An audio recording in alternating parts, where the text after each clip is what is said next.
The adventures of the cat sisters. Meena के पाँव का मसाज।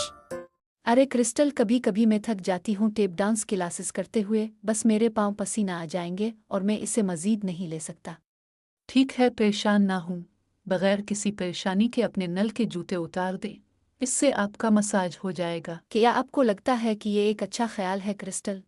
हाँ मेरी बहन। ओ ठीक है।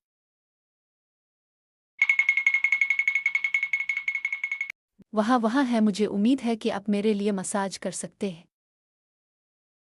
हाँ, मुझे उम्मीद है कि मैं आपके पैरों की मालिश करूं। अच्छा मीना। मसाज क्रिस्टल, आपका शुक्रिया। आखिर